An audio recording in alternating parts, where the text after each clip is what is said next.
the Evolution Security Podcast.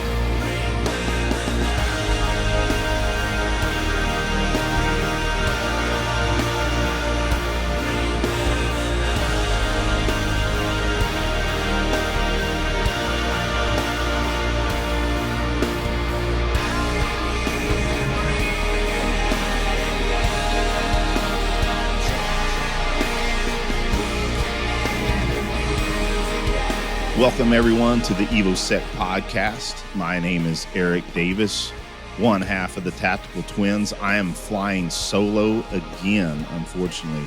Aaron couldn't be with us this evening, but I am blessed to be in the presence of Sam Ferguson of Galo Combatives Group, a up-and-coming combatives instructor that I think is going to boom into the scene. And I'll say this, Sam, before I fully introduce you. One of the most favorite people in my life, most influential persons in my life is Craig Douglas of ShivWorks, right? And I saw recently where he said of you, he said, Sam is a wrecking ball, explanation point. I don't know if you saw that on social media or not. But frankly, man, when you have Craig Douglas talking like that, you are certainly the real deal, man. How are you doing? Welcome. I'm doing good. How about yourself? Not bad. I had a little. Well, I feel like Craig's too generous to me, though. Like, yeah. Nah, I don't think so. So this is something I do feel like that I know Craig really well. You know, I've hosted him many times over the years. I count him as a dear friend. Craig doesn't say shit that he doesn't mean. I'm just laying it out. He'll definitely get in your ass if he thinks you're not doing something right. There's been a couple times he got on me about not doing something the way he was wanting me to do. There's one time I was at ECQC for Leo, and I can't remember the evolution. But anyway, I ended up taking a guy down and pinning him for a second. I got my pistol out because it was playing murder, death, kill. I don't know if you're allowed to say that, but like that's how Sure. I refer to it. There's no like rules of engagement, right? Like you've got a gun, I've got a gun. We're going to try and kill each other. It's the problem, right? Mm-hmm. Yeah, right. Yep. And I got this guy down. I was had him in mounted crucifix. And I got my pistol out and smoked him. He was like, and he looked at me like, "The fuck, Ferg," you know what I mean? And so he was wanting me to work more on, his curriculum, right? Like the stand-up grappling aspects of it. But like thing was a lot of times whenever I would make first contact with somebody, I would unintentionally ground them. And that's, I mean? Like, cause I'm so thinking that like, if I don't aggressively move into them, they're going to be able to stay in that striking range and keep peppering me up if we're, trying to grapple, that I would, move explosively into them and, sometimes they end up taking down. Sometimes, it would just kind of happen that way. Yep. Yeah. Well, and Sam, let's face it. You're a black belt in jiu-jitsu, and I'm going to give you a chance to talk about your background. You're also a wrestler. That's where you feel comfortable, and I get it. It's funny as I think about it, and I'm not to your level of grappling, but I also have a lot of experience in that environment. So I feel fairly comfortable in that environment, even against folks that have more higher level skills than I do. But the point is that I imagine that when he had you in the classes that he really had, there had to be somebody at a decent level of skills that he set up against you, huh? Or Yeah, I mean, so if you want to talk about it, it's an interesting subject. So I mean, I think like usually the highest level you'll have in that class is a purple belt in jiu-jitsu or so. A lot of times, right? Like there's a lot more black belts whenever I was at coming up through the ranks, right? But it's still relatively rare, right? Yep. Oh yeah. So there weren't very many guys that were black belts and were still actively competing. And then on top of that, like I'm not a huge guy, right? Because like I'm around some really big guys, but at the same time, I'm 6 foot 1.5, 2, depending on what convenience store I'm leaving, and then I'm about 215 to 235, depending on where I'm at in my cutting and Mhm. weightlifting cycles. Yeah, so I'm sure it's still a little bit difficult to team you up with folks, but it's one of those Yeah, things I talk about on a fairly regular basis because I had a lot of experience with training under Craig. It got to the point where he would choose me first, and he would look around the room and find whoever the toughest dude was in there. So yeah, it's always the way it goes for me. But now that I'm getting older, I'm it's a little that's a little harder for me these yeah. days. But yeah, it's still something I feel fairly comfortable in. But so I'll say this, just because we're on the subject, how many times have you taken some of Craig's classes? And then we'll move on to your content. Um, 4 or 5. Mhm, So I'm pretty uh, well versed in the shivworks material, right? mhm. So Larry Lindeman's been on the show before, right? Oh yeah. Oh yeah. Me and Larry went from white to black belt together, more or less. Wow. Yeah, so then Yeah. you and forgive me, I knew that you had exposure, quite a bit of exposure, but Yeah, I certainly didn't know well, yeah. of So course, it Larry got makes sense, you're his. from Illinois, Yeah, which is yeah, so now I'm putting 2 and 2 together. yeah. So me and Larry, we I first met him when he was a white belt and I was a white belt, and he got his black belt I think a year or two before Mhm. me. Um, but yeah, me and Larry have known each other since we were white belts. So So I so got were you on TPI as well? no. Uh, so at the time when I met Larry, I was 21. I started jiu-jitsu. Well, let me take it back. I started training seriously. Like that was like my full-time thing. 2 days after I turned 21, because I was really hungover. And my dad didn't want to buy me a nice bottle of bourbon for my 21st birthday because my dad hates drinking. And so he's like, yeah, whatever. Okay, I'll go ahead and buy you a membership to this MMA gym. And it was a Carlson Gracie affiliate. And at the Awesome. time, Larry was training there. We had you know, the best wrestling coach I've ever been around. He's now the head coach at Michigan, Sean Bourmet. Oh, So like, wow. yeah. So whenever I was fighting MMA, we had Mike Corey who fought for the Bellator belt, Rick Lamas who fought for the UFC belt, Andre Arlovsky, um, Mike Russo. I sort of said Mike Corey. There's 4 or 5 other guys that had all been at the really high level because Sean Bourmet is a phenomenal coach. Wow, that's awesome. Some impressive Yeah, names whom I've all heard of. And yeah, yeah, that's a cool background. And I don't know why I didn't put 2 and 2 together about Larry, being in that yeah. same area. No, yeah.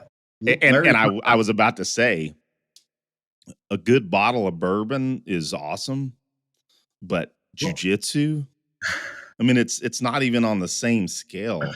no, I would it's say not. I'd say that was probably one of the coolest things your dad could have ever done for you, Yeah, no, right? it was.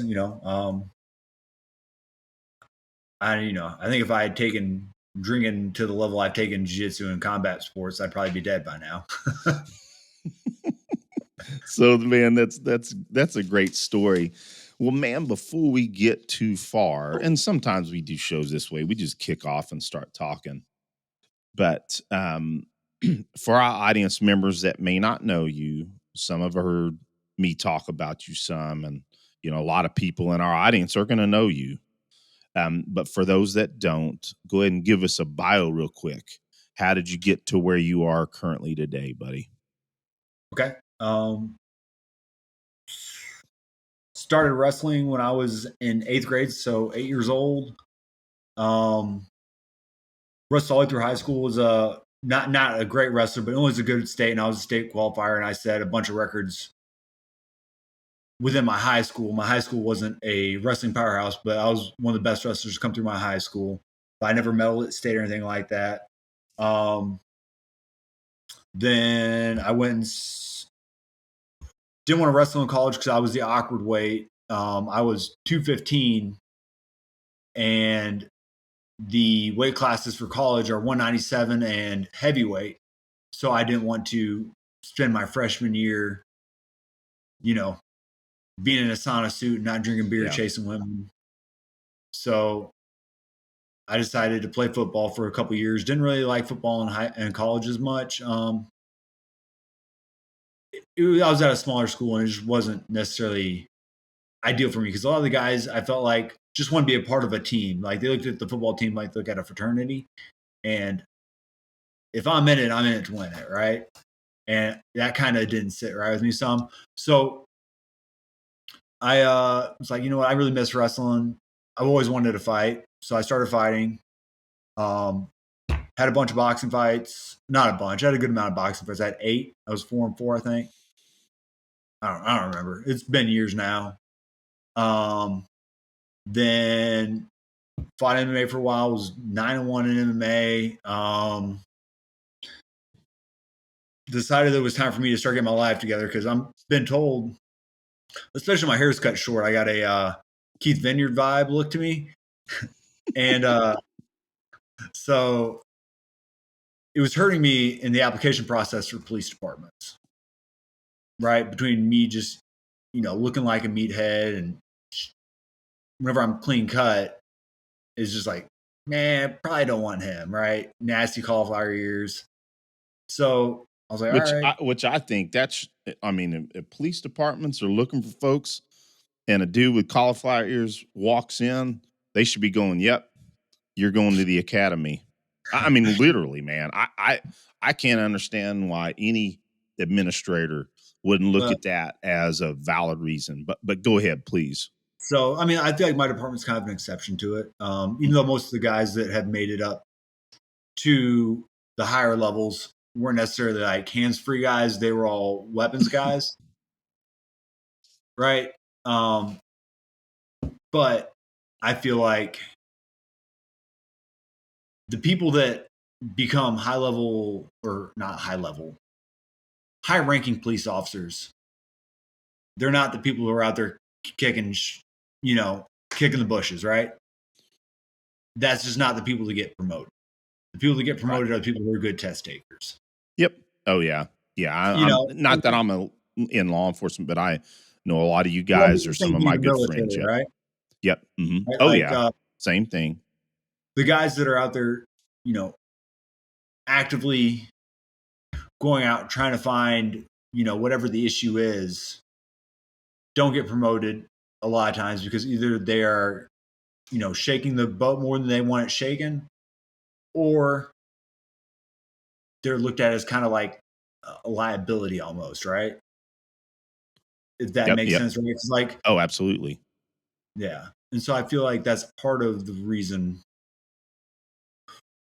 why they might look at it and be like, probably not the guy that's a little bit bigger than usual and has cauliflower ears. That's what I was just about to say, is that's precisely what I assumed was going on, is that they look at it as a liability.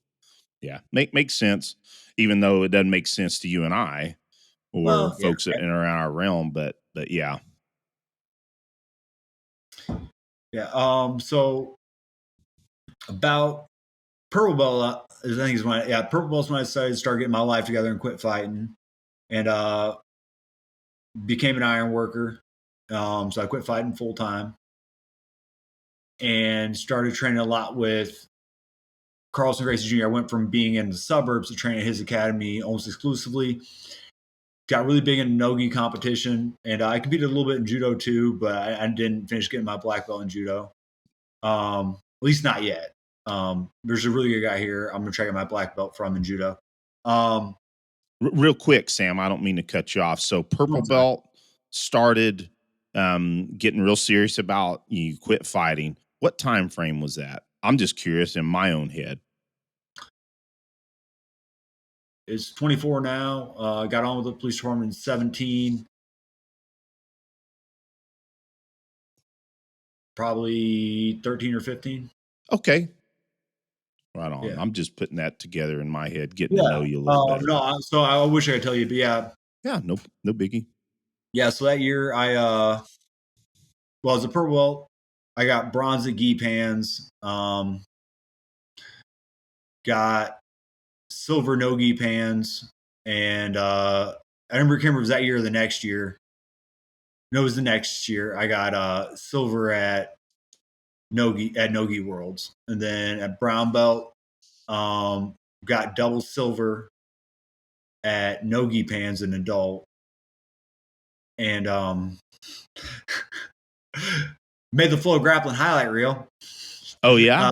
Yeah, Dante Leone knee barred me in about a minute and a half, if that. Oh wow, that was at Brown.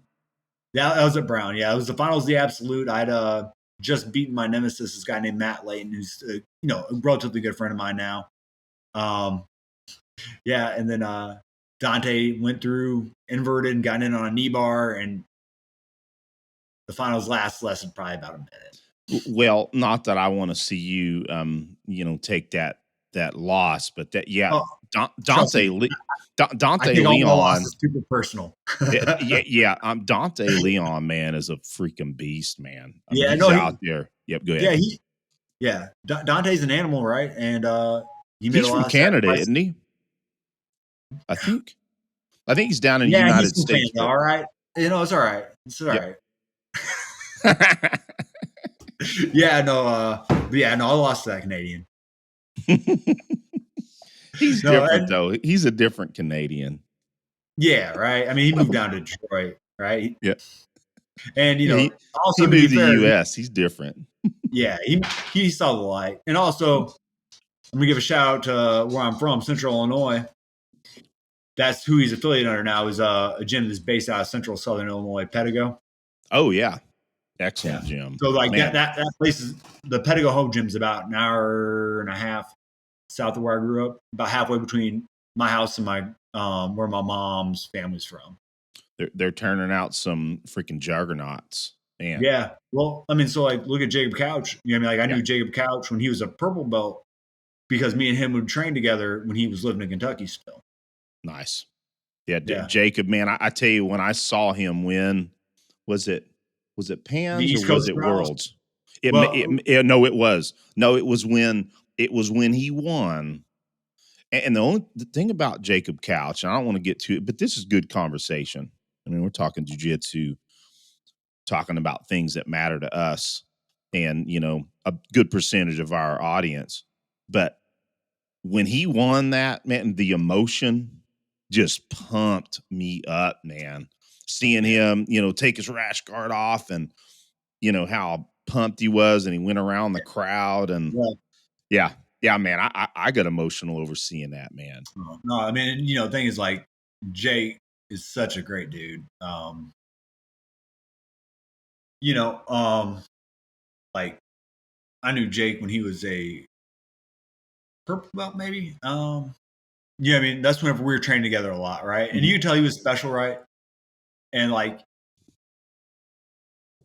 yeah, but he's and like the thing is like he's such an awesome guy, humble kid, right? And like, you ever see his post like, "Meemaw, we made it," and like he came up from absolutely nothing in Harlan. Yep. You think of like your stereotypical Appalachian. Yeah, I mean that was more or less what he came from, and now he's out here doing great things, competing at the top levels of black belt. Yeah, that's awesome, buddy. So then after purple and brown, so you So I got my black belt in 2019. 2018 or it was 2018. I think 2018 or 2019. I got my black belt. I got my black belt after double silvering at Nogi Pans at Master One brown belt and getting silver at Nogi Worlds that year. I wrestled in the finals with a partially torn LCL from the match before. Ouch. Yeah. Well, I mean, like, how many times are you going to wrestle for a world title, right? Oh, yeah, you're going to do it anyway. Yeah, right? Like, as long as I can hobble out there. I'm gonna try and get it in. Yeah, so I lost that match in the finals there, and then I've medaled once at Master Ones for black belt Nogi Worlds. Awesome, man. That's Yeah, legit, man. yeah, and around that time, I've gotten married 5 years ago. Okay. My wife's in the background.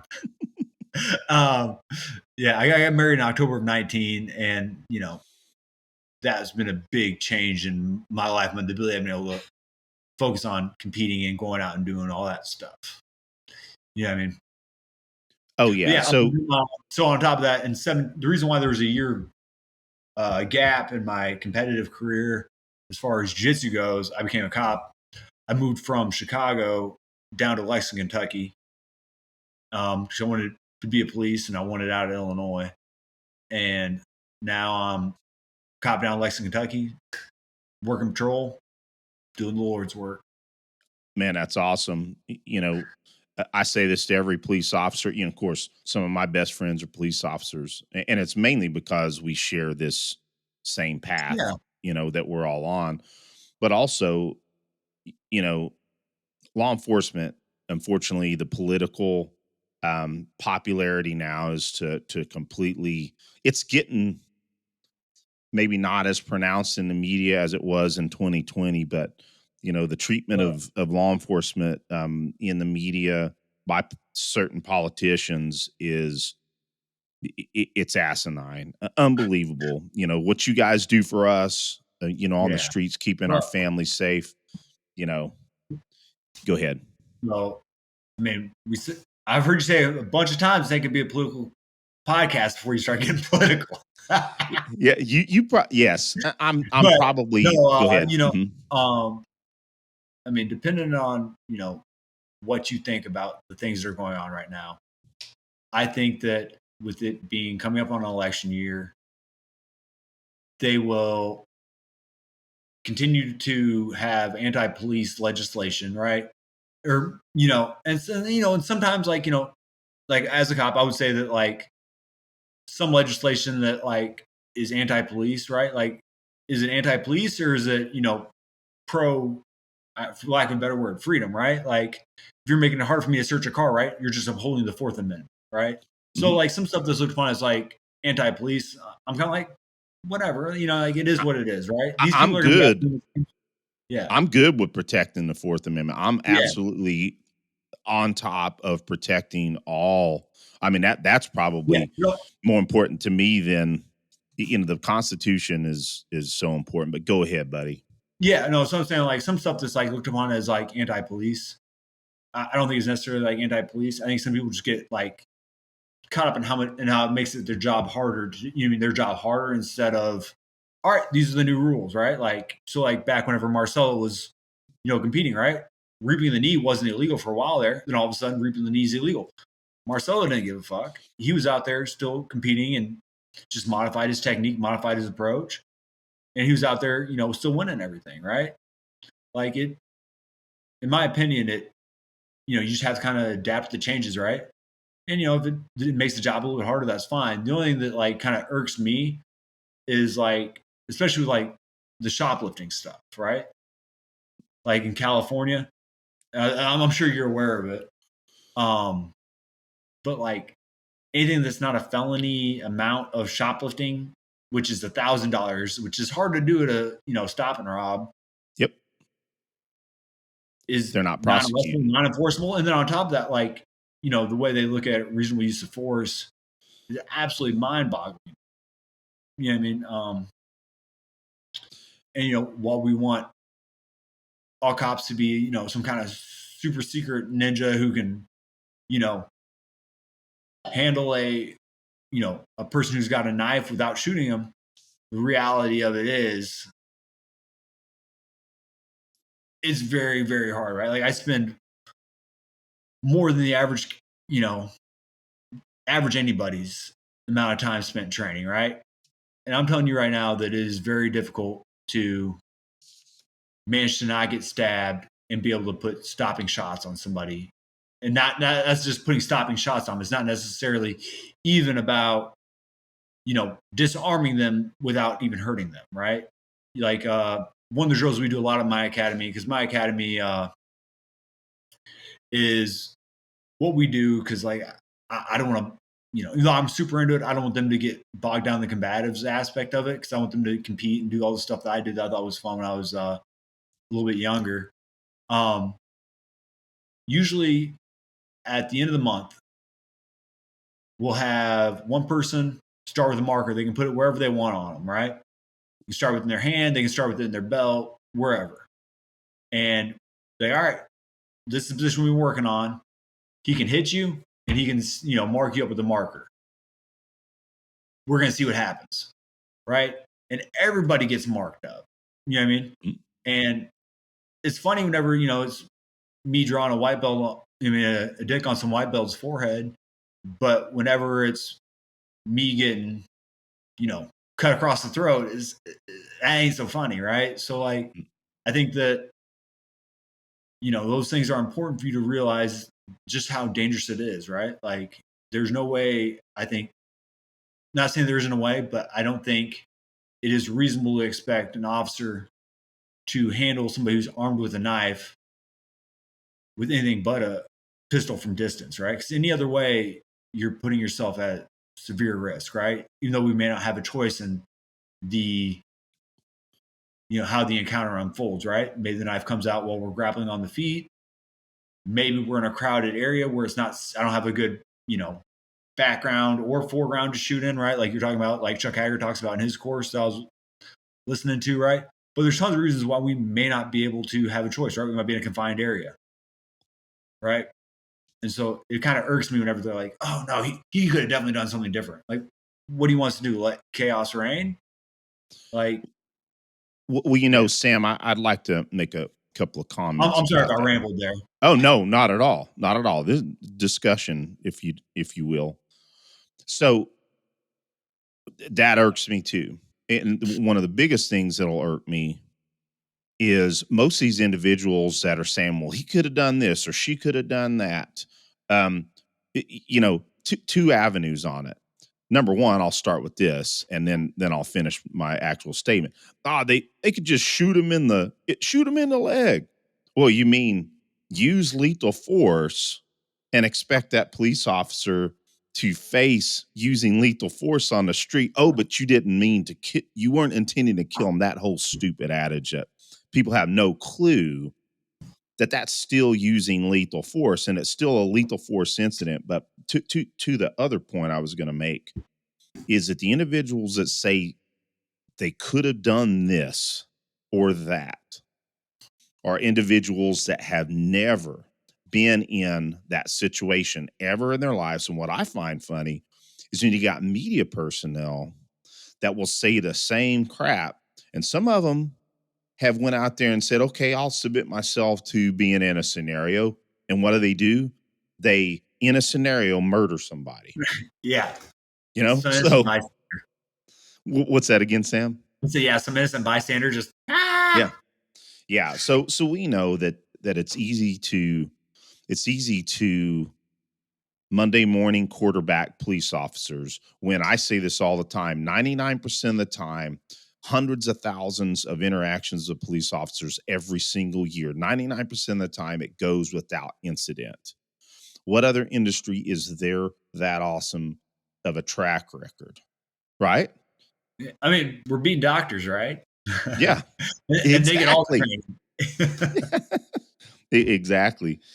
Yeah. So, but yeah, I mean, the other aspect of law enforcement that is so horrendous right now, and kind of some of what you were alluding to, is all of these big cities that are not enforcing and prosecuting violent crime. When you tell violent criminals that they're likely not to serve time, they're going to do more of it. Right? Go ahead. Did you see a while back there was a case in Chicago? Two gangbangers were shooting at each other, right? And the DA dropped the case on the ground of mutual combat. Yep, I saw that. Like, yep. Yeah, unbelievable. I mean, don't get me wrong. I'm all for dueling making a comeback, but at the same time, let's Yeah, have it's a let's have a set zone, right? yeah. I think it depends on the numbers, and I know I'm just preaching to the choir when I'm speaking to you, and you might have some different numbers on it, but I mean, let's just put it out there. I mean, you depending on what numbers you look at between the FBI, UCR, which we know the UCR is volunteered information, so that information is on the low end. But let's just put an average on it right now. The last 2 years, violent crime, including murder, is up like at least 30%. If you look at the Bureau of Statistics, you're probably looking more like in the 40s somewhere. And I usually have these numbers in front of me, but violent crime is up drastically. And I would say one of the highest contributors to that is what we're talking about, the lack of enforcement of law and the major reduction in law enforcement officers on the street. I mean, there's a lot of people just leaving, right? So I'm a police officer in Lexington, Kentucky, and we're the second biggest state in Kentucky, which I know is not necessarily something to brag about, right? But we're still a relatively large city. I think we got 500,000 or something like that. Pretty big city. Yeah, all right, it's a big city. We're the 26th largest city east of the Mississippi. Yeah, Interesting. yeah. I'll tell you that backstory in a second here. So, yeah, whenever people know there isn't much consequence for their actions, why not do whatever you want, right? Like, Yeah, yeah, and that's clearly what's going on. And then they also know that cops aren't going to catch them on. I mean, we also also, know and that. like the other thing too is like, right, like, back to the police officer's reasonable expectation use of force, right? On top of like every officer that stood the line in 20, right? They know how miserable that is. And, I'm not saying that. What I'm saying is, I understand why everybody was frustrated, but imagine sitting there getting pelted with water bottles, spit Or at, ice bottles even in some yeah. cases. So we had a couple ice bottles, but it was Mm, more piss Gatorade bottles and mm. just water bottles and, actual stuff that could hurt you. That being said, I ain't trying to get pissed on, Yeah. right? Oh, no. Bodily um, fluids, they don't yeah, right. bode well. Mm-mm. Uh, I'm just glad it wasn't semen. Um, so yeah, it was definitely an interesting experience, right? But in the back of our minds, a lot of guys think to themselves, I think that like if he wants to run, it ain't worth me Yeah. catching him and possibly getting involved in the shooting and us having to watch our city burn. Yep. Right? You know, and I mean, I'm not saying it's entirely wrong, but I am saying is that I don't think if there isn't a change about that in the attitudes of law enforcement officers in the near future, the city's going to burn. It's just going to burn differently. Well, and then correct me if I'm wrong. There's a lot of law enforcement officers out there that will get certain calls, and I don't think I want to take that call. And it could be medium chance that it's a possible. So Yeah, go ahead. I think that's always been the case, right? There's always been officers that didn't want to necessarily do the right thing because it does put them at risk. Okay, right? Like even before 2020, right? The what was the Parkland shooting in Florida? Mm-hmm. Right? There was an officer there that there wasn't anybody stopping him from going in and stopping that shooter. Right? while Uvalde was a little bit different because they were told, like, commanded to step back, right? Um, but there was nobody stopping him. He just No. decided that it's safe for me to stay out here, so I'm going to stay out here. Yeah, and I don't. So, Sam, I don't mean to cut you off, buddy. I feel bad. Not at all. So, and this is just my thoughts on the Parkland law enforcement officer. Maybe I'm wrong in the thinking. I think it. My thought on that is that he was not willing to put himself on the line. That's my thoughts. Is that he wasn't willing to put himself on the line and risk going in that school. And at that point before Parkland, am I incorrect in this, that the SOP was to, well, no, don't let me speak out of line. Go ahead. So I'm not sure. I know that there was a big change in, SOPs, TTPs, whatever you want to call them. After Columbine, I know that was one of the big ones we talked about. Mm-hmm. I don't remember there being any change in it now, but I remember when I was going through the academy, it was, one of the things, if we had an active killer, active shooter, was that thing is going to last, somewhere between 1 and 5 minutes, more or less. So it's probably going to take you at least 2.5 minutes to get there. So by the time you're there, you have to get in there and make sure it doesn't go any further. Otherwise, he's going to keep on killing. Mm-hmm. So it was very much so, like, ideally you have 2 people with you, right? 2 or more. But if not, you're going to go in and give the best traffic, radio traffic you can, and try and search out, where he is.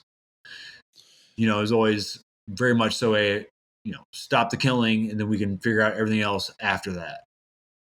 Yeah, and forgive me, I always try to be careful because I'm not law enforcement. And I kind of understand some of the TTPs or SOPs just from my good brothers that are, or sisters that are law enforcement.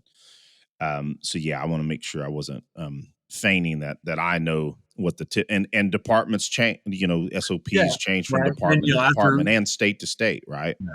And after Uvalde, we had another conversation about it as well, but I don't remember there being any difference really between what they said after Uvalde and what our stuff was before then. They just put an extra emphasis on us going in and finding out what's going on. Yep. That did seem to be what I felt like there was a slight motivation and mindset change on it or something. So from some of the stuff I've read and seen on Uvalde was they thought it had turned from an active shooter into a hostage situation. And that slowed down their response. I mean, if they think they have a chance to bargain their way out of it, right, it's not necessarily the wrong answer, but sometimes it is, right? And so that was part of the reason why they said there was such a delayed response to Uvalde, was they thought it turned from an active shooter to a hostage situation. But I don't know if that's what was actually going on, or if that chief was just a little bit timid, because it seemed like everything I read was that the chief was holding his officers. Are we talking about Parkland or Uvalde? Uvalde. Okay. Yeah. Now, so see, I'm personally, we've had discussions, and not that this was intended to be part of the discussion, but there's just so much more that can be done in schools as far as hardening, as far as better tactics on the school themselves, hardening doors.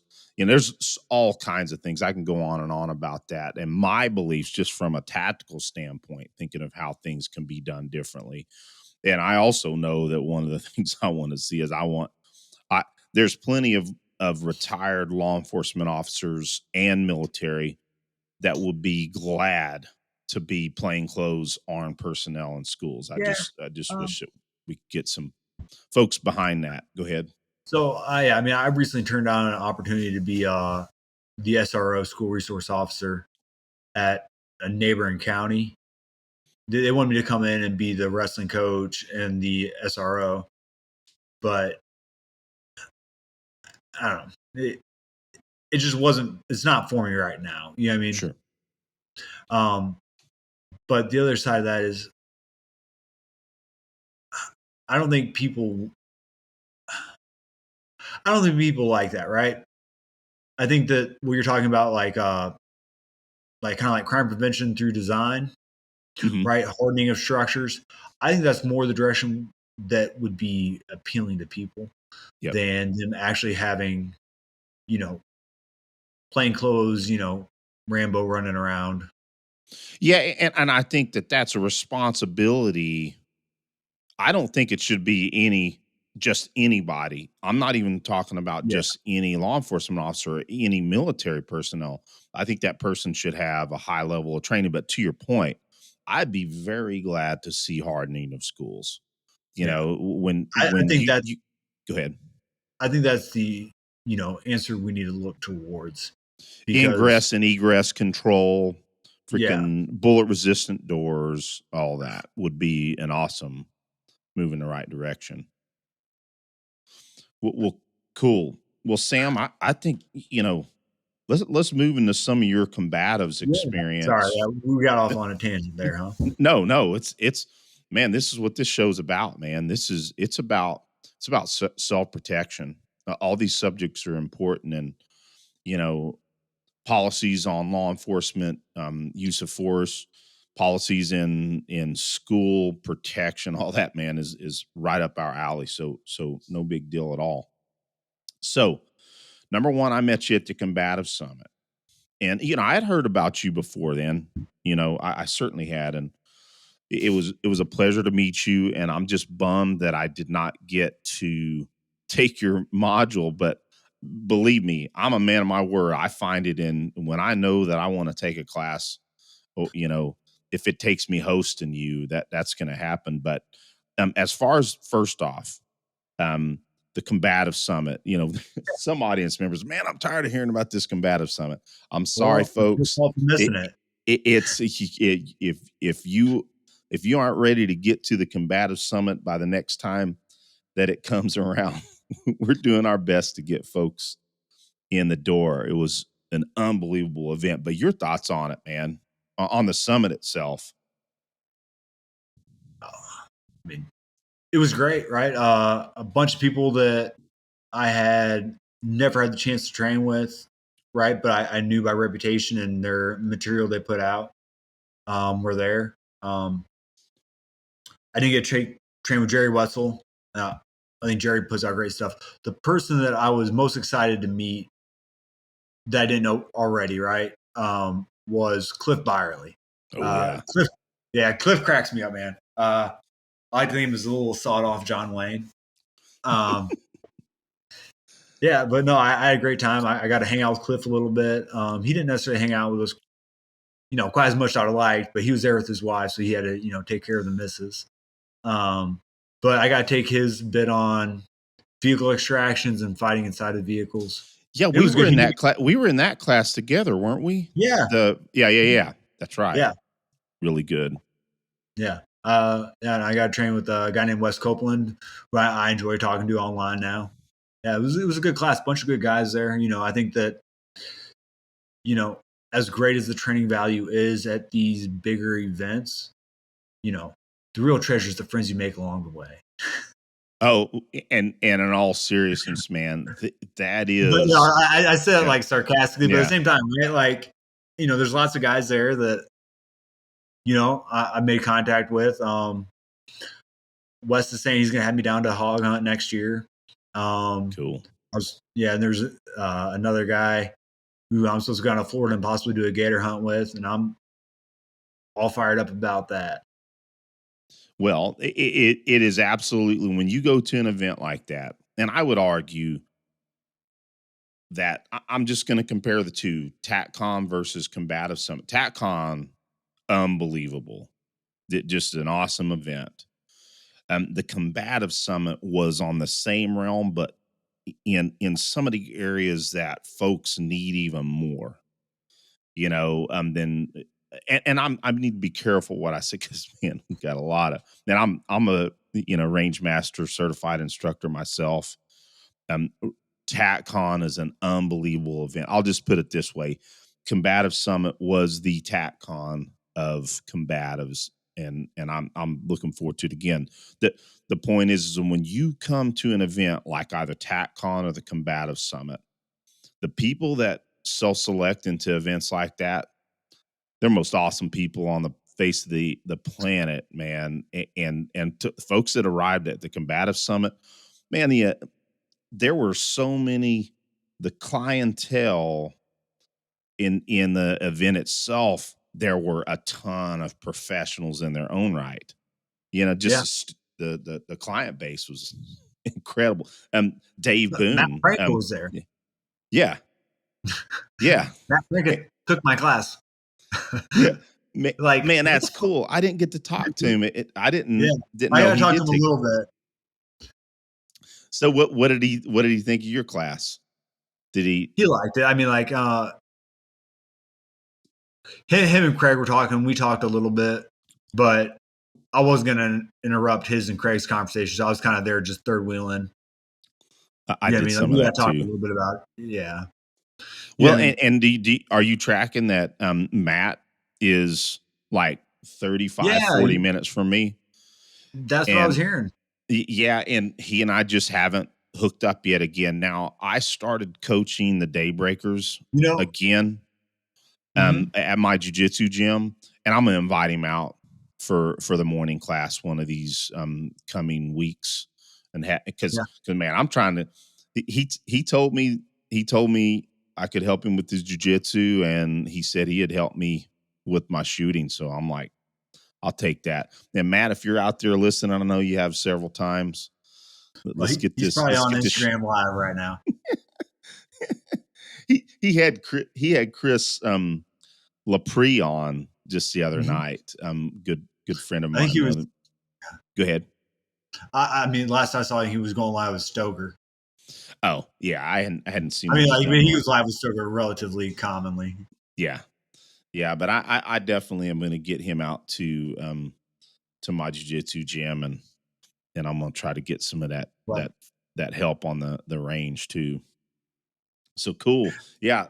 Speaking of you, so what was your block of instruction at the Combatives? Yeah. Let's talk about that.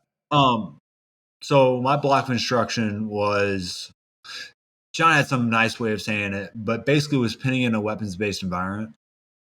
So one of the things like I think about as far as like combatives, right, especially like from a law enforcement perspective, is that people don't pull out a weapon when they think they're going to win the fight or get away, right? And once I'm pinning somebody, they got an idea then you're going to have to go to drastic measures to get out of it, right? So whenever I have somebody pinned, right, that's when they're most likely to try and go for the weapon, in my opinion. So because I wanted to, have really good pinning, right? A, because it's better for me to help take somebody into custody. And B, I'm not trying to, get shot, right? Mm-hmm. So my block was pinning in a weapons-based environment. And it was all about, after that initial contact, right? We get them down, however it was, whatever takedowns as you like, right? Then we're going to either hold them down till our wives and kids gets in the car, or backup arrives, or whatever it was, right? So those are kind of the two environments. Thing about pinning being really important is, right, I'm out with my wife and my kids, so I got to hold somebody down till they can get in the car, and then we can drive away, or so that they can find whatever the safe place for them is. And then for, law enforcement officers, being able to pin somebody until their backup arrives or whatever's in, or until they want to know how they work in like somebody in the cuffs. So it was a bunch of different pinning methods or pins, control positions, whatever you want to call it, right, that restrict their access to both your weapons and their own weapons. And one of the things I was focusing on was being able to use these, I call them frisking positions, right? So I got a frisking position, the stockade. If you watch UFC 100, it's what Brock Lesnar used against Frank Mir. He was just striking from it. But I used that a lot because then I would go through, frisk them, run their pockets, make sure they didn't have a weapon, right? And the reason why that started to become like a real hot topic for me outside of me thinking it's good stuff is there was one time where I had to wrestle a guy into cuffs, and whenever I was searching him afterwards, he had a fucking, gun appendix. Hmm. And it's like, well, glad that didn't go south, right? Yeah. It was after a foot pursuit, and so I'd gone on his back during the foot pursuit. So, I was in a decent position, but like after I finished getting him in cuffs, there's a gun. That's not a happy surprise. Right. And there's been another time where I was cuffing a guy up, right? We were wrestling him into cuffs. Gun fell out of his pants. You know what I mean? And I was able to kick it away, but there's tons of reasons why you need to be able to, you can't count on this just being oh my God, like, I hit a beautiful duck under, right? I'm going to draw my pistol, right? Sometimes these fights are going to take longer, right? It's going to take a little bit longer to justify being able to shoot somebody, right? And more importantly, too, I'm sure that, the most important thing, right, is like, if I can avoid killing an American my entire life, Yep. that'd be great, right? And so if I slow things down, work through these different frisking positions, and make sure that he doesn't have a gun so that I'm safe first off, right? And then, he's not wrestling over a gun, and we're putting rounds into all the neighboring trailers, at 115 loud. And so we got, make sure we're safe. And then, as we're safer, the community's safer, right? Because we're making sure they can't access their weapons. Yeah, and I think I saw a little bit of the introductory content that Aaron Janetti posted Yeah. on his Instagram. Yeah, Janetti's a good buddy of mine. He lives just a couple hours from me. So we try and get together every month or two to train. I'm sure I think he listens to our show sometimes too. Aaron, if you're listening out there, brother, it's been the day job that has kept me from being able to settle down some time to have you here. But I plan, you, Sam, I plan on having him here in North Carolina at some point, as soon as I can. Well, why don't you, we're on, if he's going to go through from Ohio, he's got to go through Kentucky to get to North Carolina, right? Mm-hmm. Yeah. We can have a twofer. Exactly. No, that'd be perfect, Sam. I'd love that, man. Yeah, I certainly want to get a little more nuance. I certainly have a few things that I try to go for when I'm pinning somebody, and I want to keep them from accessing a weapon or being able to access my own. So I go ahead. Mm-hmm. So I think about it very similar to how Craig thinks about it, right? So instead of thinking about me taking the back, I'm thinking about arm bundling, because it's much easier for him to get back to his feet and be more dangerous to me, whether he's armed or unarmed, if he's on his feet, right? It's much easier to keep somebody pinned if they're on their back than to keep them held down out there and referees their turtle, right? Mm-hmm. What else was I gonna say with that? So, like, I think about bundling the limbs, right? But instead of having a free access, with one hand to get a pistol out, I'm using that hand that would be accessing my pistol to go through and frisk them, right? It's the exact same concepts, more or less, that Craig teaches, minus the back takes. Mm-hmm. But yeah, it's very similar to what Craig teaches. Bundling arms, two with his two arms and one of mine, so I have a free hand. But instead of it being, we're in a more dynamic position like he would be on the feet, I've got him pinned, so I have time to go through and frisk him and make sure he doesn't have a weapon. Nice. It seemed like I saw some kind of some modified Kessa positions. Yeah. Maybe some sit out reverse Kessas as well. Yeah. So, in the academy, right? They always told me, you never want to go to the ground. There's going to be multiple attackers, and they're going to have a gun. You're going to be wrestling on a bed of heroin needles, right? And all that stuff, right? And there have definitely been, trailers and houses I've been in that have been like I'll just tase you and drag you out because there's like littered needles everywhere in that house and trailer. So that is when they said, right? But the reason why they tell you not to pin is because you don't want them to be able to produce a weapon. And I think that, well, I'm pinning him so he can't produce the weapon, right? So I have an answer for that whenever I was in the academy now. And then the other one was multiple attackers, right? So the way I teach my blocks is we'll do the first bit, we'll do kind of, just a straight 1v1, right?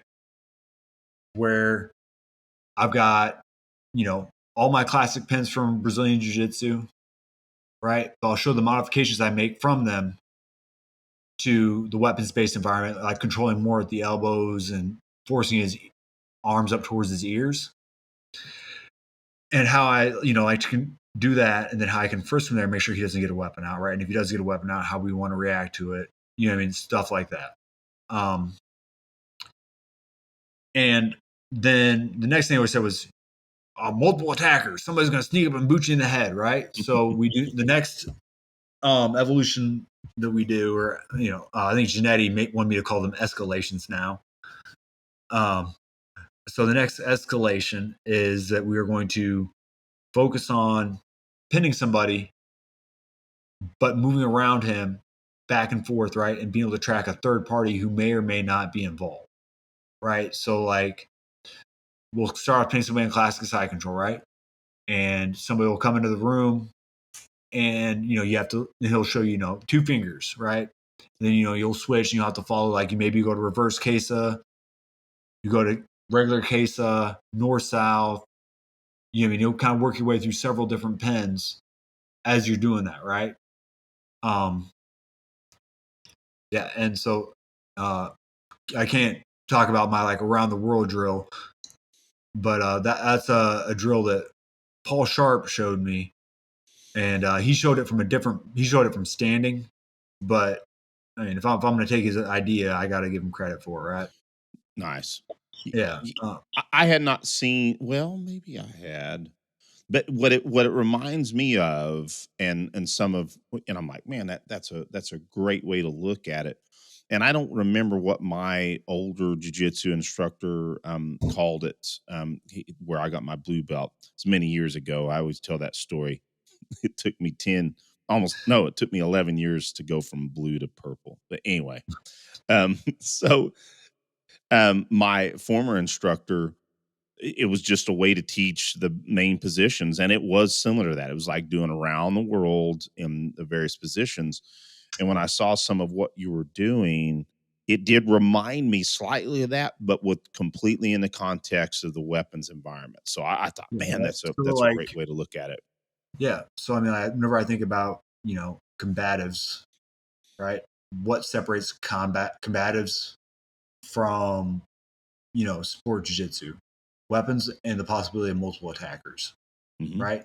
So I want to be able to take as close as I can to my game for sport jiu-jitsu, right? And it looked just as much like my MMA game as my combatives game, right? I want to have techniques that are going to overlap and work well in all 3 of those, right? And on that same topic, you're going to have slightly different ways you're going to modify things for each rule set you fight under, right? Like I'm not going to grapple the same way in the IBJJF I would in a sub-only tournament, and I'm not going to grapple the same way, in a league that allows up kicks as I would a league that doesn't, right? So, there's always slight modifications you have to make to the technique, right? But I want people to, whenever they see me in a grappling match, think, man, it looks like that fight I saw for 10 years ago. And I want them to then think, whenever they're watching me at an Evolution, be like, shit, like he's doing almost, the exact same thing. Sure, there's modifications and differences between all 3 of them, right? Because all 3 of the things have different goals, right? But they should be able to look at them and say, man, I see how he has translated his jiu-jitsu perfectly between all 3 areas of the triangle, right? Sport jiu-jitsu, self-defense combatives, whatever you want to call it, and then, sport fighting. Nice. And so that's what I really think a lot about. Well, Sam, I can't wait to take that block of instruction from you, buddy. Absolutely. It's going to happen. and it's going to have to happen soon. I'm looking forward to it. So, with that note, right? So, you had all this experience in mixed martial arts, boxing, jujitsu, and correct me if I get this wrong. So you had a lot of that going on, but there was at some point a transition to where you started focusing like, hey, I got to focus on this um, weapons based entanglement Yeah. piece. And what was the impetus behind that? When did that Uh, happen? so one of them was after I found a gun in a guy's pockets. You remember his appendix. Whenever I was searching him after getting him in cuffs, and then the other, it's very easy to take something as a one-off, right? And then I was talking to my good buddy Joe Schiff, who's now an Oregon State Trooper. That same story, right? He had some guy, try and run past him, right? They ended up wrestling for a little bit, fighting for a little bit. And then afterwards, we ended up finding a gun in his hoodie pocket. And it's like, we should probably start doing this stuff, right? And, I reached out to Larry because I knew Larry was hooked up into it, and I had a little bit of exposure to it, but nothing really seriously. He's like, and then also another one of my friends, Artie, who's one of Paul Sharp's, I think he's a brown belt now, but Paul Sharp's moved off. He's like, well, why don't you come to train with Paul for the day? He's got some class going on. I was like, all right, I'll show up. And it ended up being MDoc, and I took the MDoc Nice. course. Yeah. It's a legit class, man. Oh, no, it definitely is. I just wish I'd had a better setup for it. So I didn't get scheduled off the night before. And You told me this. I want to hear it again, though. Go ahead. I got off work at 2 a.m. and I had to be in Elgin, Illinois, which is a 6.5 hour drive at 8 a.m. for class. So I managed to make it like 30 hours of no sleep and got through the whole thing. Paul, he was like, man, like, I kind of wanted to go wake you up when you're sleeping in the parking lot, but luckily you woke up because I was debating on about just letting you sleep. I knew how tired you were. But yeah, I went and took a nap in the parking lot, went and got me a gyro at some, Greek place up the road and went back and just sat in my car and slept. Sam, I tell you, man, the reason I'm laughing is I hadn't done that exact thing, but I've absolutely been, like there's been some times where I hosted Craig where, I'd have friends come in town or my brother, that was taken to class and just, hosting's a huge undertaking, in many cases. So there's a lot of times when I was hosting Craig and I was training too, man. I wasn't just hosting, Yeah. where I didn't get much sleep, man. And so it kind of, once you go through courses like that on very little sleep, it makes it a little more realistic. Yeah. Well, I mean, I'm a third shift cop, so it seems like I will go a couple weeks off sleeping like, 4 to 5 hours a day, and then I'll just knock out for the next 24 hours and my wife won't see me and I'll just sleep the whole time. So I think that 4 to 5 hours of sleep is very operationally realistic. Yeah, yeah, and let's get back to your transition in a weapons-based environment grappling. But I'm curious about this for you because I know how hard it is for me to shift in and out of different sleeping patterns. It's like especially if I deploy overseas. Of course, it's a different thing altogether when you shift time zones. But when you're weekly going through your normal shift work, do you try to kind of sleep a similar pattern the next day, or do you kind of shift where like, hey man, I got this time during the day, I'm gonna kind of sleep later in the evening? How does that work for you? I'm just curious. Yeah. So, right. There's always overtime that's needing to be worked. I've always seems like I've got core all the time too. The way I do it whenever I manage to have a week that I don't have, you know, first shift overtime or court or something like that, um, left to my own devices, I'll stay up till 4 or 5 o'clock in the morning every night. And then I'll sleep till noon to 2, somewhere in there. And then, my usual shift is 22 to 08. And I'll sleep till 2 to 4, depending on like how long I was up. Like, usually there's a lot of times my first day back to work, I'll work, because I live a little bit outside the town I work in, where I'll end up working basically, I'll be up for 24 hours straight by the time it's said and done. Right. So like tomorrow I have court at 8:30. So I got to go to bed here soonish, sometime the next hour or two. So I got court at 8:30. Then I won't get off till 8 a.m. tomorrow. So unless I manage to catch a little nap in the middle, and tomorrow is supposed to be my range day, I'm going to just kind of be up for 24 hours.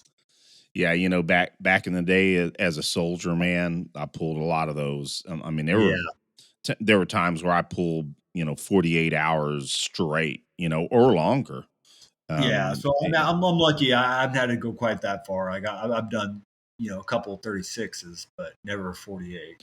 Now when I say 48, of course there was a 20-minute cat nap here and there, but no real sleep for 48 hours, man. It was freaking miserable, especially if I'm not trying to talk about me. But if I get a trouble call and be on a Blackhawk, or I'd sit in an ADAC somewhere, I'm trying to get a chopper ride or a C-130 somewhere. And, once I finally got a flight, to whatever, fob I was going to, I might've been up, like get there and still have to jump in and do the work, so I don't miss those days at all, brother. But, anyway, back to you, man. So we got past that. That was my curiosity, how because again, I'm asking those questions because of what I dealt with in the past. But go ahead. Yeah, as long as I'm up by 2, and I don't really miss any family time, right? Because good. Yeah, like that's part of the reason why I went third shift, right? Was because at the time I didn't know if I had enough seniority to work first shift, but I wanted to coach my son's wrestling team whenever he was wrestling, and practice for wrestling was from 3:30 to 5:30, and so I couldn't work first or second shift, so third shift was the only option for me, and I ended up really liking it. And as long as I'm up by 2, which is 6 hours sleep isn't bad. It's not necessarily the best, but it's plenty. I can still pick the boys up from school and do all that stuff that I want to do. Man, that's awesome. It does sound like that's a good setup for you, man. And that does sound good. So back to the weapons-based entanglement piece. So you started working with both Paul and Larry, but again, the impetus was, hey, you found some damn weapons, and in an entangled, engagement with some bad guys, and so you're like, hey, I gotta get better at this. Is basically what it sounds like. Yeah, no, definitely. And so you kind of thought of the problem at this point. Had you been, and I'm not trying to draw things back to ECQC, that's not my intent. Oh no, But at this so point, had you been to ECQC at that point? No, my first ECQC was 20. Okay. Yeah, right. Like I've been through MDoc and done a couple other combatives courses before then, but 20, and then I think I hit. It was either 19 or 20. I think it was 20. Well, my guess. 19, Go 20, ahead. 21, 22 for ECQC, and then last year I hit EWO because I try and make it a point to. I make it a point every year I'm going to train with Craig at least once, ideally twice. Yeah, I mean, it's just whether or not that works out with family life, trying to compete, and everything else that I do. But every year, come hell or high water, I'm going to be training with Craig once a year, right? Because Craig's my coach, no different than Junior's my coach. Yeah, not nice. And I see it this way, and maybe, and again, this is you and I talking. I'm curious about all these things myself, but it sounded to me like you had some of the epiphanies that some cops or some civilians or whatever military would have in an ECQC prior to your first ECQC, though. Correct? I Yeah, mean, you know, the entangled fight became a problem you saw that you say, "Hey, I gotta I gotta look this problem and think of ways that I'm going to be able to solve it right." So ECQC wasn't. I'm sure you still had an excellent time and had a learning experience in it, but I think you came to it from having already understood the problem. So I'm yeah. curious how that transition took place for you. So I mean, me and my buddies already played around a little bit, but at the time, the guy that was running the practices that I was primarily going to, right? He's a pretty good sport jiu-jitsu guy, but at the same time, he he did not like the idea. I would fuck around and cuff the white belts. You know what I mean? We had a white belt who's a buddy of mine, Brian Osborne, and I would get bored, and just torture him and start cuffing him with it. I would tie his hands behind his belt, behind his back with his belt, and that coach did not think it was funny, even though Brian and me thought it was funny. And yeah, so if I was to have brought in a SIRT pistol or one of my Glock paintball guns, he would have not liked that. Ah, And so, you know, but I'm over to a different place. He's on a different team now, and I'm able to focus a lot more on the combatives. cool. Yeah, and my coach, he used to do a lot of the the sock P, and he was one of the coaches Yeah, out yeah, yeah. here at Yeah. the He unit, told me that. Mhm. and so he has. I mean, he doesn't mind me plugging in weapons in my Yeah, when I you know. coach, and he does a lot of it himself. But if So Lee's out there listening, we still got to do our collaboration, Lee. But I think that it kind of blows my mind. I can understand, we don't do combatives. We do combatives 1 week a month at my gym, which is, definitely more than most gyms do, yep, right? oh Like yeah, I would, absolutely. and but if nothing else, it's a training variant, right? Like, there's stuff that I use in combatives that I started to use more because of combatives that I've used in jiu-jitsu matches, right? Mhm. A lot of my focus on the 2-on-1 on escaping bad positions that came out of me, you know, um, definitely Craig helped me out with it a lot, right? But I would use that 2-on-1 to get out of bottom in a weapons-based environment. You know what I Man, mean? I absolutely love the 2-on-1 for all kinds of applications, man. That's Yeah. a very good point. Folks need to really add that to their game, even in just pure jujitsu. Oh well, I mean, so for me, right? I think I talked about it briefly earlier. I think about jiu-jitsu as kind of three equal sides, right? Mhm. You got combative self-defense, sport jiu-jitsu. There's my finger again. uh, Yeah. I yeah, well, point all the time. yeah. Um, I use my but yeah, pen so a we got lot three too. equal sides, right, of the triangle. Um, sport jiu-jitsu, sport fighting, combative self-defense is the third side, right? And you got to figure out what moves are going to work the best between all three of them, right? I think that you know, going to a 2-on-1, probably not the right answer in an MMA fight. But there are times where going to a 2-on-1 is 110% the right answer in a combative situation. Oh yeah. Right? You know what I mean? So like, I think that you need to be well rounded in all three areas and be able to work it out, right? Because one thing that you thought was like worthless, right? Like whenever I was fighting MMA, one of my coaches we were playing a bunch of spider guard, and I'd show up and take the gi class while I was warming up for my MMA practice or whatever it was, and we were drilling spider guards. I drilled spider guard, right? And at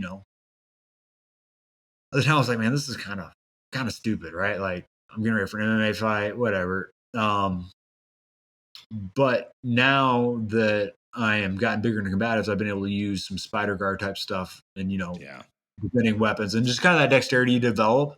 Like I used to do Red Man every year for our academy, and like there's a couple times where I'd be playing guard and guys would be trying to get their weapon out, and I'd be able to like lasso their arm off the weapon and stuff like that, and be able to do stuff like that from spider guard that you don't think about necessarily being as being purely a sport technique, but I was able to find a usefulness for it in combatives. Yeah, that spider guard modified properly for the weapons based environment is one of the most important guards that in my opinion. And yeah, it is interesting you bring up the dexterity piece of spider guard. It's absolutely an important thing that folks need to plug in weapons with and see Yeah, right. Well, I see mean, what and then comes out. And go ahead.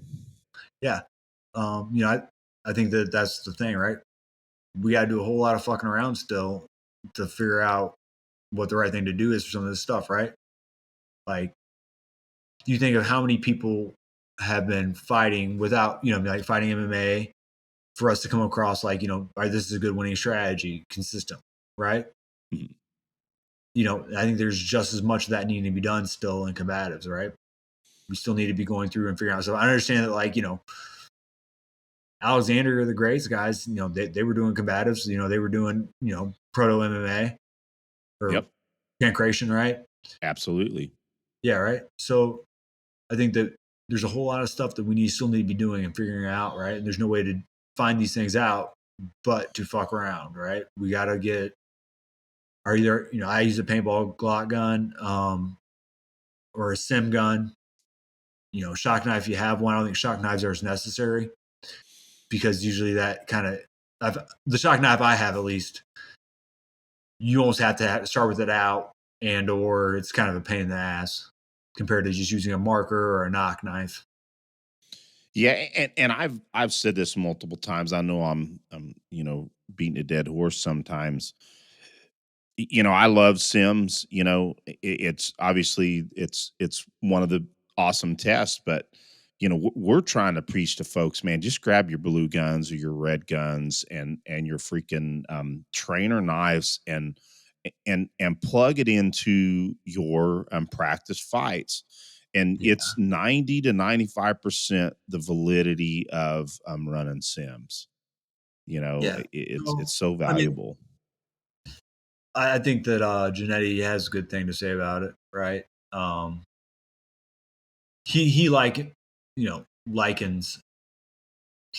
shock knives and sim guns to super hard sparring, right? Hmm. And I think there's something to be said for that, right? Yeah. Um, like we probably didn't do as much of as we should have whenever I was coming up through the ranks and boxing and Thai boxing.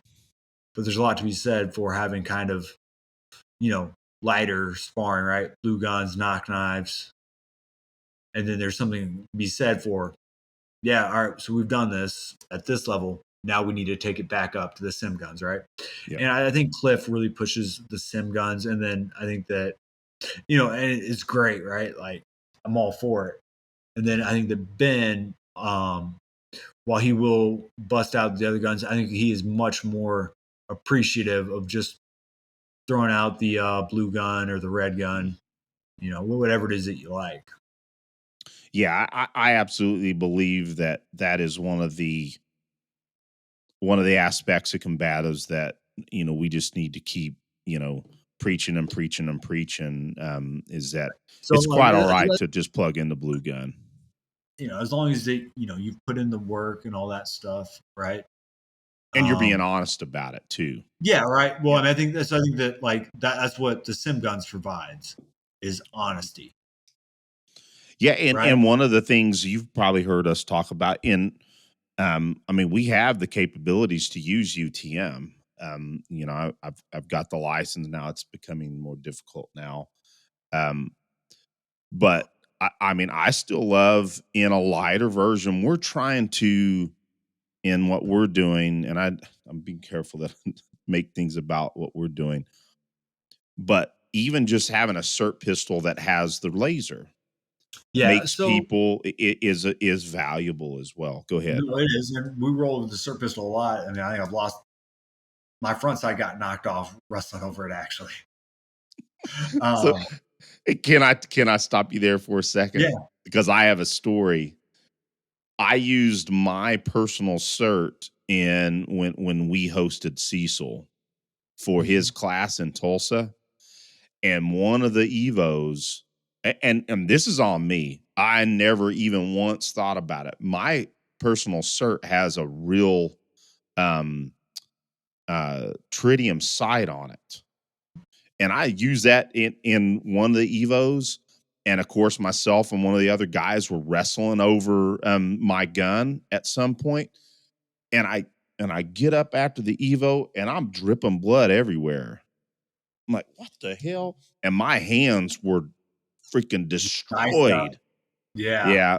Yeah. Lesson learned right there, man. Don't use real sights on your, in those types of situations. But Especially if you're using those anyway. like lesser height sights for your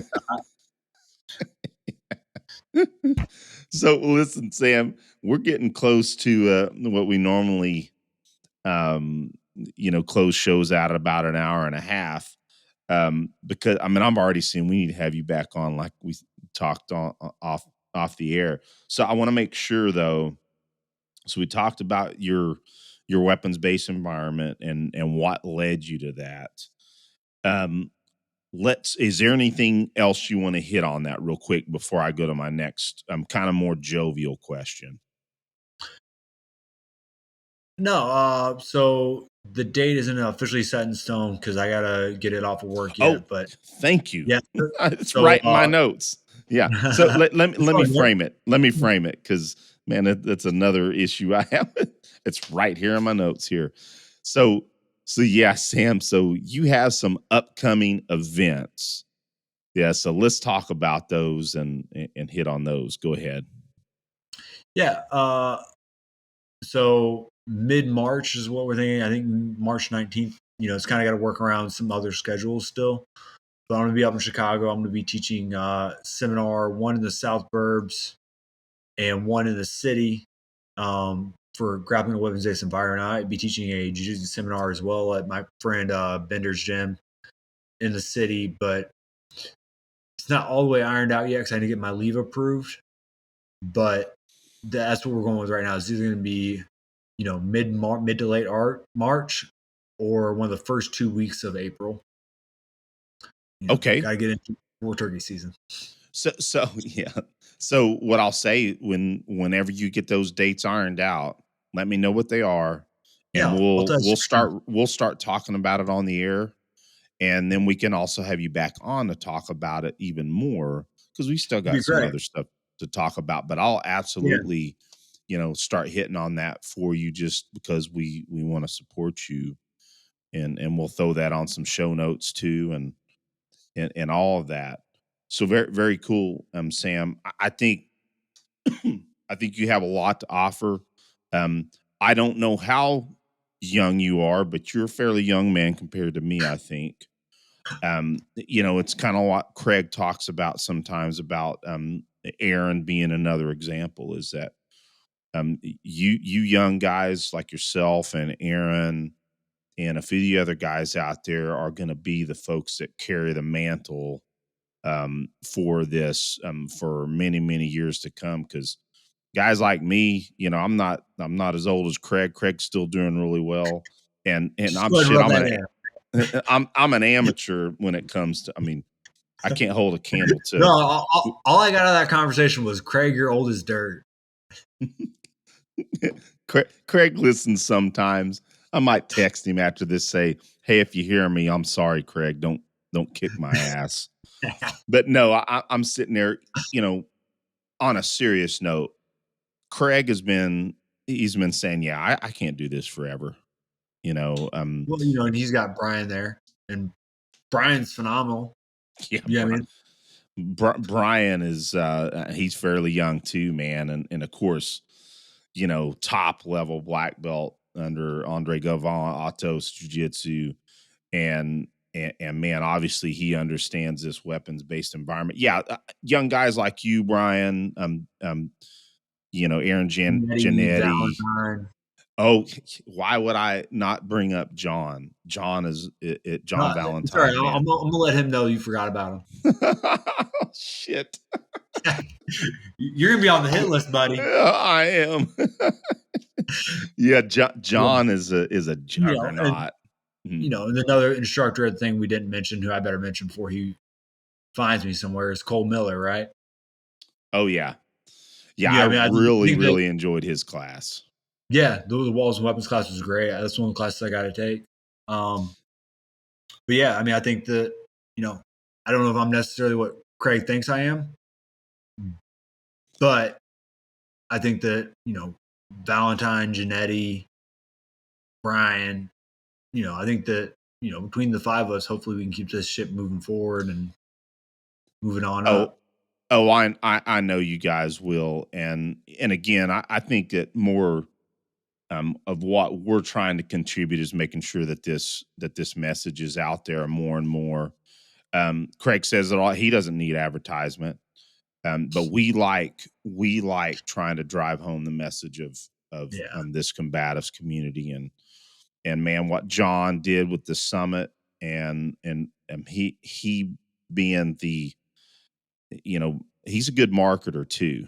John's just a good-hearted person, man. So we got John's, and frankly, I think I'm trying to remember who I had this conversation with. I'll be honest, I don't remember who it was, but I really do believe that there is a change in the wind when it comes to combatives. And it's like that we spoke about earlier, is that there's probably about 10,000 people that are very, very serious about training. There's less people that are very, very serious about combatives, but I think that is changing. yeah. And I think it's because, go ahead. Yeah, I'd be really curious to know. I think they said there was 22,000 competitors at Masters Worlds 2022. What was the number? I think they said it was 20,000 or something like that. Wow. Between Masters Worlds and Jiu-Jitsu Con or something silly like that. Yeah, it was like I might have the number wrong. Okay. But yeah, I think that I want to know how many registered shooters there are for the USPCA and stuff like that, right? Because I think that if there's 20,000 people doing jiu-jitsu, that are like active in it, which is a low estimate, I think, right? And there's 5,000 active shooters. That's probably not the right term. Yeah, no, you're good. No, I mean, it's in thousands. But there's 5,000 people actually involved in shooting sports, right? I would say there's probably less than 5,000 people that are actively involved in combatives training, right? Yeah. Like, because I would say that's accurate. At least I've got a shooting competition coming up. I'm planning on doing in, February. But like there's out of our group, right? Like everybody that's like an instructor, outside of me is a competitive shooter, right? John Valentine's going through his big shooting phase right now. Cole Miller's going through a huge shooting phase right now. I think that Brian's too busy with his, work with ShivWorks and running a new gym in Florida. Yeah. Yep. Well, so, and actually you gave me a perfect segue, because that was going to be my jovial conversation is what two things. What does your shooting training look like right now? And lastly, two-part question, what is your everyday carry pistol? Maybe a couple other items in there. So your shooting training and competition and your carry. Well, shoot for it, man. Okay. So I'm on a 410 schedule on third shift. So usually you can find a little bit of downtime. And so I try and dry fire for half hour to 45 minutes every night that I work, Legit. depending on call volume. And then I try, every night when I'm sitting here, if my wife doesn't beat me to bed, right? I usually stay here and I'll stay up and dry fire for, maybe not as dedicated of like, working on my draw stroke and things like that. But I'll sit here and I'll get trigger presses in for about an hour, watching TV, following my target, punching out, punch out, go to work. Yeah, punch out, go to work. Yes, you're getting a lot of dry fire in. Yeah, and then I shoot, depending on, the week. I very rarely shoot more than live fire once a week. Same here, buddy.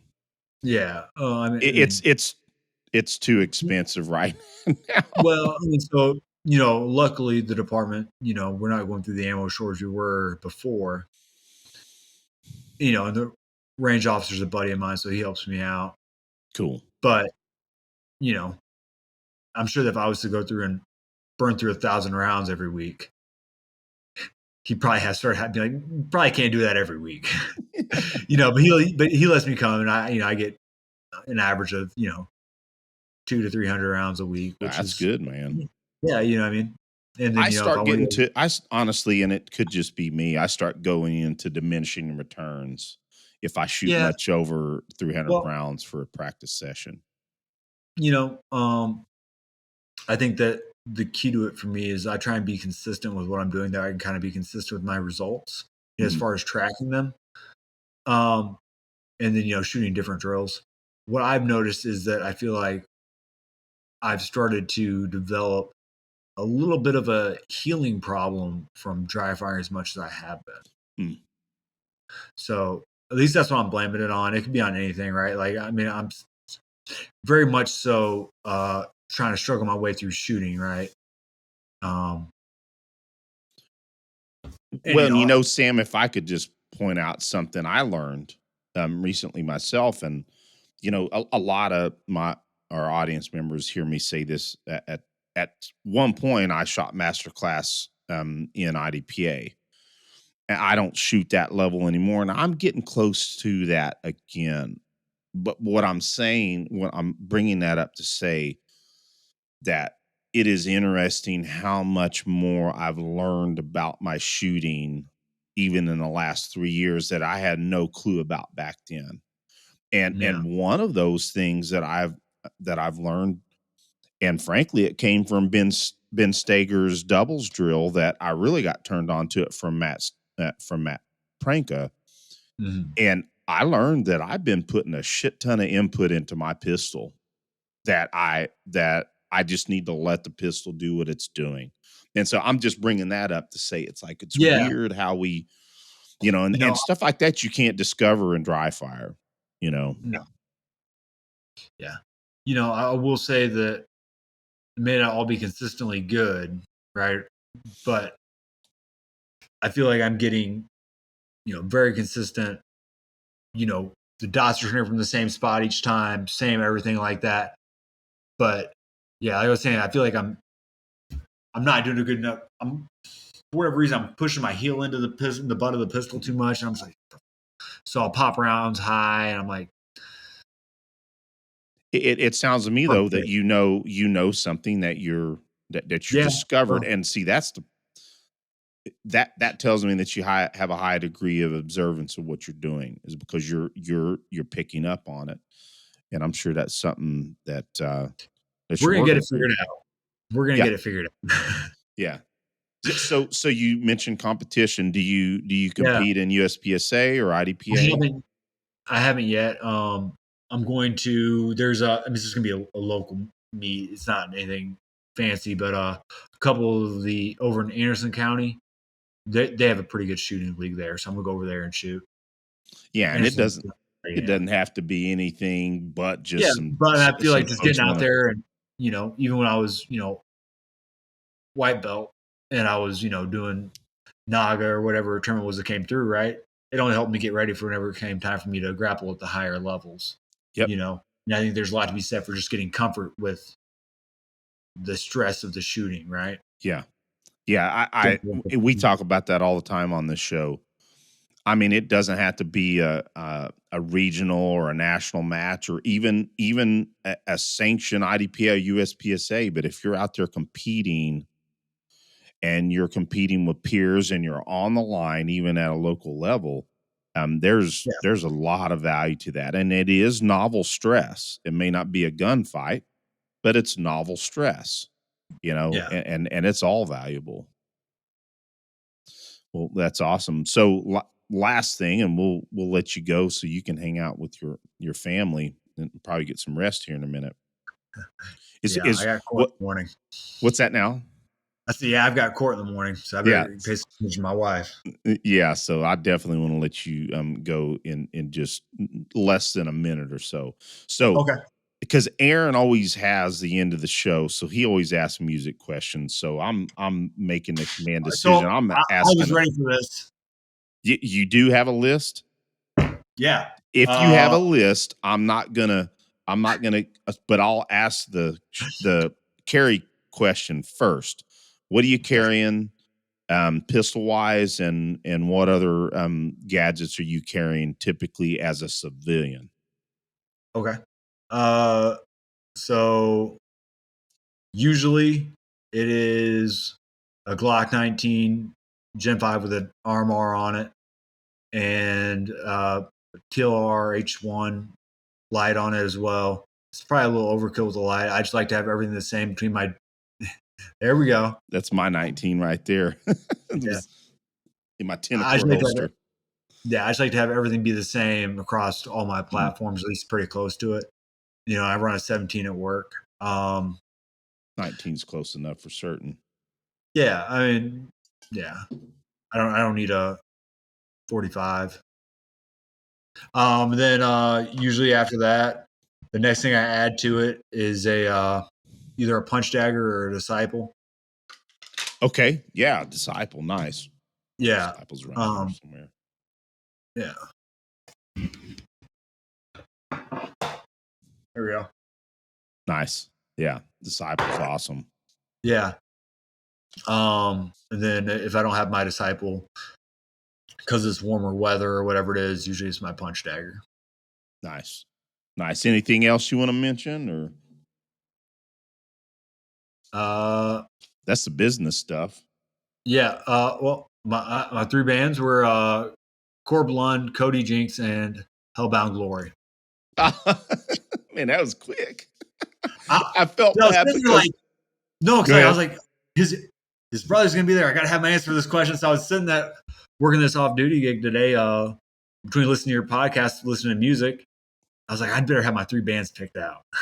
It is funny because Aaron, I love the fact that you're prepared, and I love the fact that you brought it up so we could talk about it, because now Aaron's going to listen to this and he's going to say, man, Eric tried to screw me over. and you squared us both away. So no, that's awesome, Sam. Well, Sam, I really, really loved having you on, buddy. I wish that Aaron could have been here with us. I definitely want to have you back on again real soon, because we got so much more to talk about.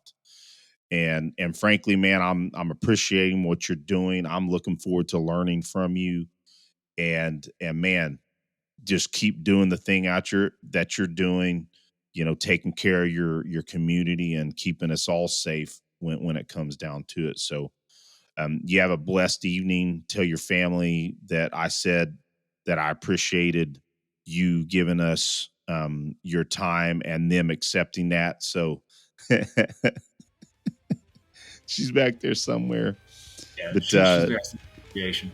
yeah, you tell your family that I said hello and that I appreciated them giving Thank you your very much. time. Yep. Well, Sam, you have a good one, brother. We'll talk to you soon. Okay. Catch you later.